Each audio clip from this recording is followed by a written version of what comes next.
Nagmaniwala po sa kwento ni Kaufman. Hindi yan na obra na mga style ninyo. Yan siguro mga kababayan yung rason bakit sinabi ni Sara na pinagbawalan sila na magkwento ng magkwento kung ano yung sitwasyon ni Digong sa loob ng kulungan para makabuelo kung anong maniobra at kwento itong si Kaufman tungkol sa kalagayan ni Digong sa kulungan. Ito na yung naisip ni Kaufman na depensa para hindi ma-incriminate ni Digong yung kanyang sarili during the trial tulad ng investigation sa Senado, hearing sa Kongreso na ang ginawa ni Digong, nilaglag pati si Bato de la Rosa.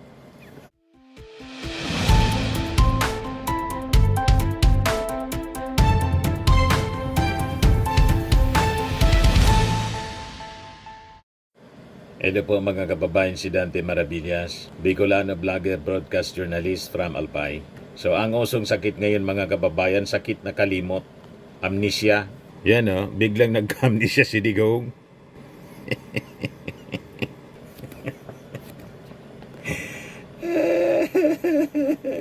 Buti pa mga kababayan si Juan Ponce Enrile, more than 100 years na, panahon pa ng dinosaurs mga kababayan. Grabe naman na niya, Mr. Yung panahon pa ng dinosaurs, pinanganak si Enrile. Muntik na, nasa panahon ng dinosaurs mga kababayan, pero very sharp pa ang kanyang memory, ang kanyang pag-iisip, kahit nagkakaso din. Di ba? Yung promulgation nga, medyo na-postpone yung promulgation. Yan Sandigan Bayan defers ruling on Enrile graft case to October 24. Yung sa pork barrel scam, 172 million in public funds tied to the pork barrel scam, na postpone yung pagpalabas ng desisyon. Pero si Enrile po, very sharp yung pag-iisip. Walang dumapong kalimot. Si Digong po, biglang dinapuan ng kalimot.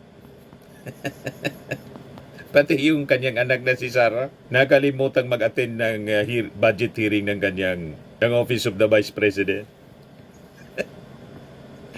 Pati yung mga kalyado niya, mga kababayan, si Jinggoy, may kalimot din.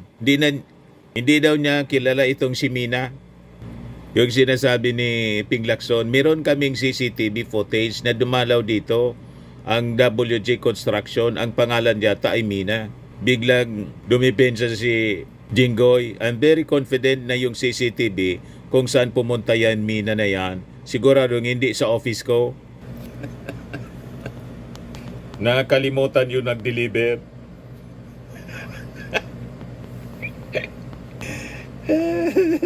O ito pa yung isa, si Joel Villanueva. Nakalimutan niyang kilala niya si Engineer Alcantara.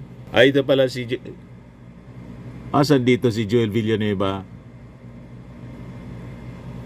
Ito yatang nakamas. Yan November 24, 2021. Post yan ni Joel Villanueva. Pero sabi niya doon sa Senado, wala akong kilala kahit isa sa kanila.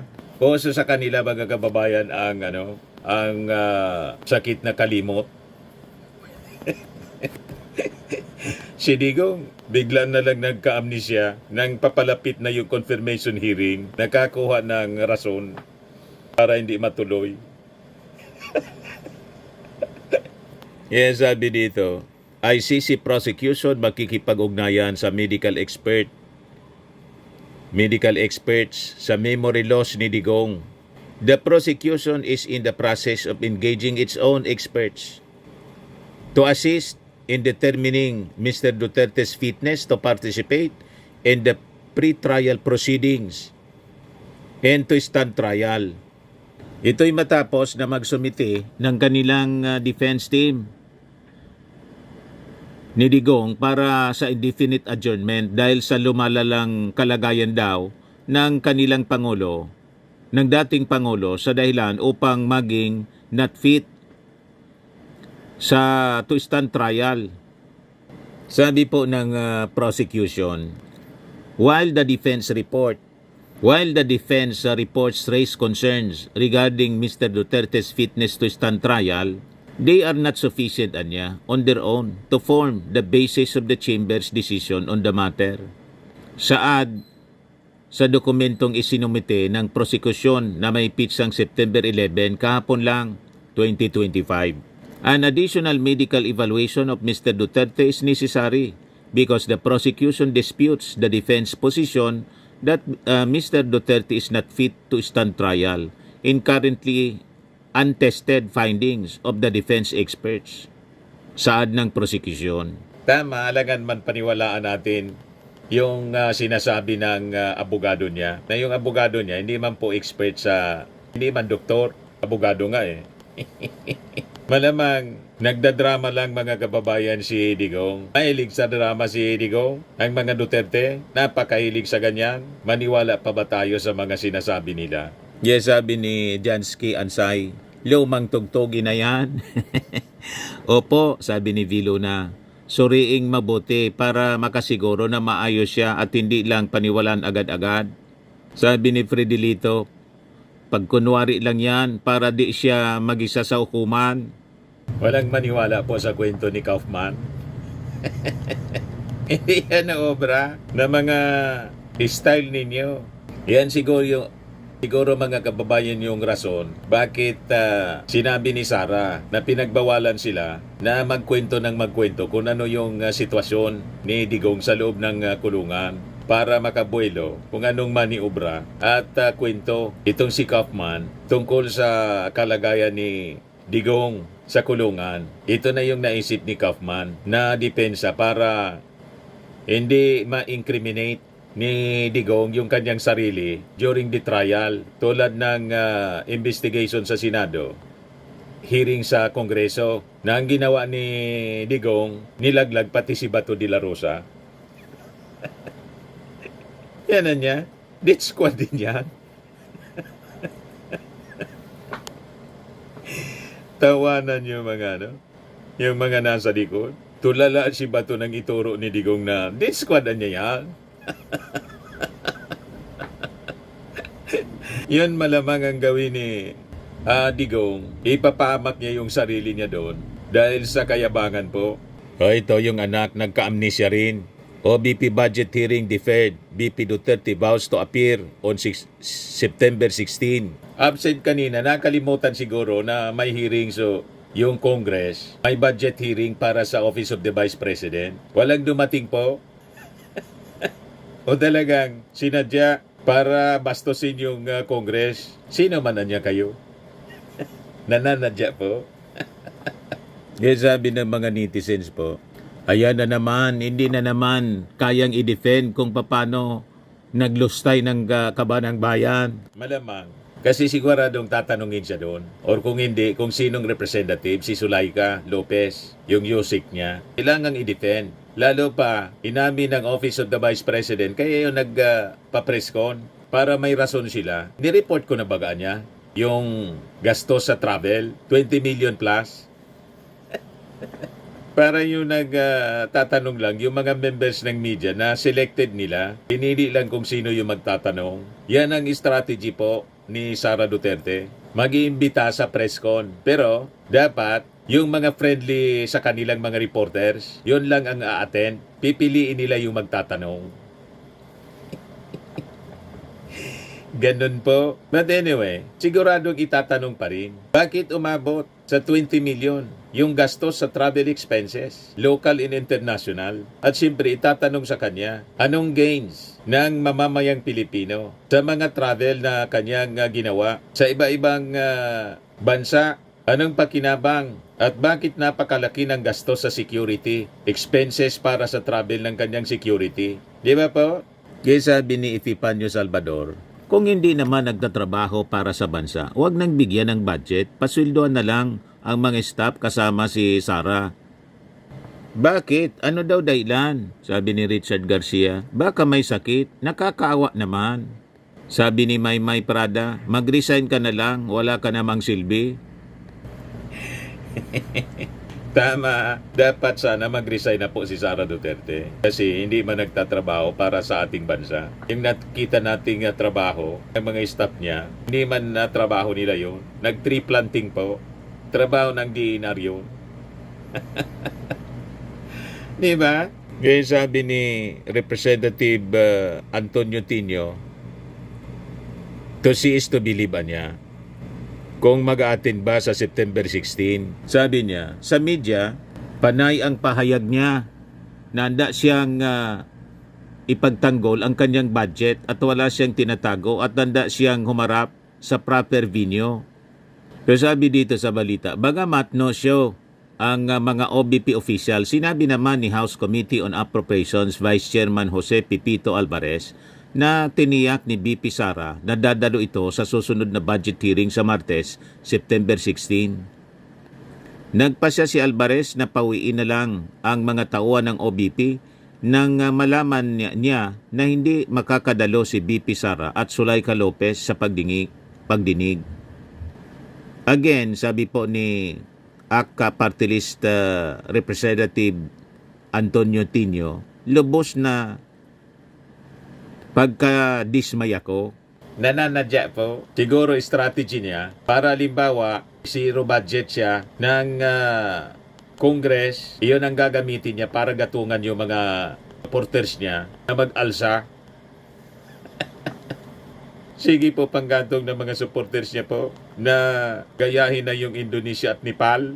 Ganon. Yung ating mga congressmen po, mahaba ang pasensya. Hindi sila pabibiktima sa mga spin ng kampo ng Duterte para gatungan ang emosyon ng mga tao. O ito yung naging hearing kanina. With consistent with the tradition of the House na dapat head of agency or the very least USIC ang pumunta dito to defend the budget of the agency. Noting the inconsistency doon sa letter, ako na mismo ang nag-advise sa kanilang umaga na wag na kayong pumunta dito dahil ganoon din kung wala si Yusek Zuleika Lopez. And then I have the assurance of the Vice President na she will attend by next week. So, 3 araw lang ang meron tayo next week, Monday, Tuesday, Wednesday. Therefore, since meron silang hearing sa Senado on Monday, Tuesday ang napili nila. So, ganun po ang istorya. That's why, for the record, the invitation to attend the budget hearing of the Office of the Vice President was addressed to the Honorable Vice President Sara Duterte with attention to Undersecretary Zuleika Lopez, Chief of Staff, respectfully inviting the Vice President or her duly authorized representative and the senior officials of the OBP. And after this, before 12 o'clock, I was assured that the Vice President will be present herself on Tuesday. So, knowing that, if there's any question on the floor, I'm willing to answer. Mr. Chair, we in the minority set to extend to the office of the Vice President our tradition to give parliamentary courtesy to the office. But due to the technicalities, as explained by the Chair, I move that the committee defer consideration of the budget of the Office of the Vice President until Tuesday. There's a second? So move, Mr. It Speaker. has been moved and seconded that the hearing for the Office of the Vice President be moved on next week, Tuesday at the very least. Mr. Chair, Mr. Chair, just a manifestation before we... manifestation, Mr. Mr. Chair. Okay na? Jack pa kayo kung sino pwede. Just a manifestation. I support To the elderly. Congressman Ong, Thank you, Mr. Chair. Special discount for senior citizens. Correct. Mr. Chair, I appreciate and support the statement from the minority that they are willing to accord the parliamentary courtesy due to co-equal branch of government. This practice has been practiced since time immemorial here in this Congress, and this originated from the British Parliament, which was adopted even to the colonies of the British Islands that time. So I support and I thank the statement from the minority. So next week, I hope that we will be granting the same parliamentary courtesy to the office of the Vice President, the second highest position of the government. Duly Thank you. noted. Thank you, Mr. Chair. Daghan salamat. Mr. Chair. Representative Tenyo, you have the floor. Thank you, Mr. Chair. Mr. Chair, una po, with due respect to my fellow member of the minority, hindi po buong minorya ang sumasang-ayon dun sa pag-extend ng parliamentary courtesy, whether sa Office of the President or sa Office of the Vice President. During the hearing of briefing for the budget of the Office of the President, inilinaw po natin yon, di ba? Na lalo pa ngayon, hindi po panahon para sa parliamentary courtesy. No, Pangulo mismo sabi niya, mahiya naman kayo, dapat mahiya lahat ng nasa gobyerno, kasama ang presidente at ang vice presidente. Ibig sabihin, kailangan handa po lahat na busisiin ang budget, handa lahat na ipagtanggol ang budget kung humaharap sa Kongreso. Sangayon tayo dito kay sa puntong ito kay ACT Party List Representative Antonio Tinio. Unang-una, yung Office of the Vice President at yung Vice Presidente, wala nga ang courtesy sa Congress. Pagkatapos, magdedemand po ng courtesy. Magdedemand siya ng courtesy sa Office of the Vice President or sa Vice Presidente. Walang ganon. Kailangan ipaliwanag niya kung bakit humingi siya ng ganong budget, saan niya gagastusin. At dapat siyang matanong, paano niya ginastos yung budget niya noong nakarang taon. Ganon dapat. Kasi pera ng bayan yan, mga kababayan. Dapat ang paggastos nasa tama. So yun po yung unang punto. Pangalawang punto, nais ko lang pong magpahayag ng lubos na pagkadismaya pa rin. No? Kaya naman po nagkaroon tayo ng pag-defer dito dahil sa paabot o sa sulat mismo ng Office of the Vice President na direktor pa nga ang nakapirma na ang dadalo dito, hindi na nga yung Vice President. No? Pero ang minimum natin for Office of the President and Office of the Vice President, yung Chief of Staff, di ba? So in the case of the President, yung ang nandito ay ang Executive Secretary. So in the past, no, ang nagpunta rito yung mga Chief of Staff kung hindi pwede yung Vice President mismo. Pero sa sulat nila, ano po ba, ASEC po ba ang papupuntahin? An ASEC for budget. So again, sabi ko nga, nagpapahayag ang kinatawang ito ng lubos na pagkadismaya na hindi pa rin nagbabago ang Vice Presidente sa labas, no, sa media, panayang pahayag na handa siyang ipagtanggol ang kanyang budget at wala siyang tinatago, no, at handang humarap sa proper venue. Sa kaso po ng budget proposal for 2026, wala pong ibang proper venue kung hindi ang committee ito. No? Kaya again, lubos na pagkadismaya at sinabi ng ating Vice Chair na magpapakita raw ang Vice Presidente mismo sa Tuesday. Na, well, para sa akin, to see is to believe. No? So, hintayin natin yan. Mr. Chair. Maraming salamat.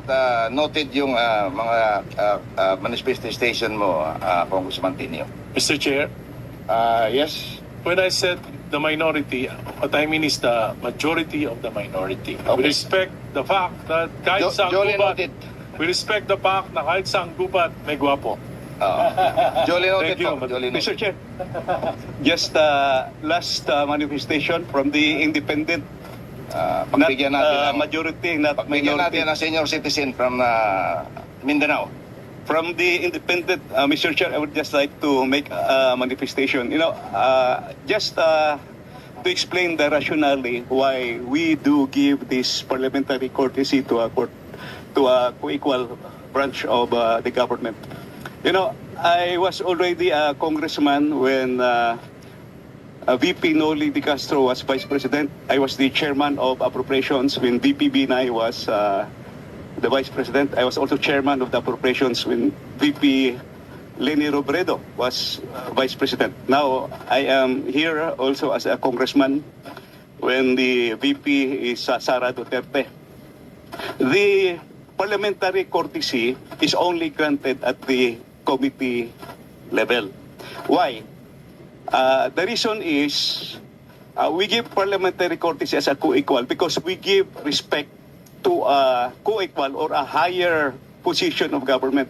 Kumbaga sa layman's interpretation, it is really, I would say, awkward for a member of Congress to question a higher officer directly. Pero pagdating doon sa floor, pwede because question will be congressman to congressman. That's really the rationale on here. But there were instances when the higher official or the co-equal official, like the vice president, waived his or her parliamentary, I would say, parliamentary courtesy or parliamentary privilege. There were occasions in the past when the former vice presidents would say, thank you for giving me this parliamentary courtesy, but I will accept questions and I will answer the questions. Yun yung mga nangyari kaya nagkakaroon ng mga questions nung araw. This is just to share my experience, especially for the new congressmen who is just about to grasp what parliamentary courtesy is all about. There is no Chair? substitute for experience from the elderly. Mr. Chair,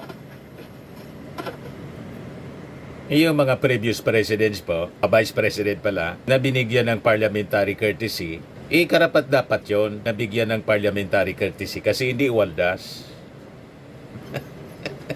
At least may pakinabang yon kumpara dito sa presenting vice presidente na wala nang pakinabang, wala pang respeto sa Kongreso. O tingnan ninyo, hindi nag-attend after na sabihin niyang handa siya na i-defend yung budget pero absent.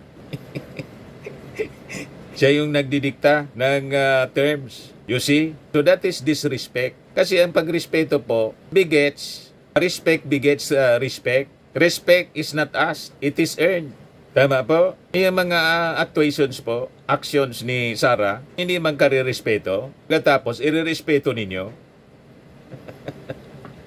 Yan ang mali, mga kababayan. Yung speaker, pinuno ng Kongreso, tinawag niya tambaluslos.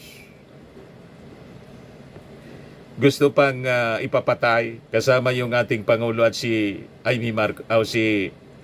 Lisa Marcos. Pagkatapos mag-extend kayo, you are the representatives of the people, mag-extend kayo ng respeto sa ganyang ugali ng isang tao, isang opisyal. Di ba unfair po, mga kababayan?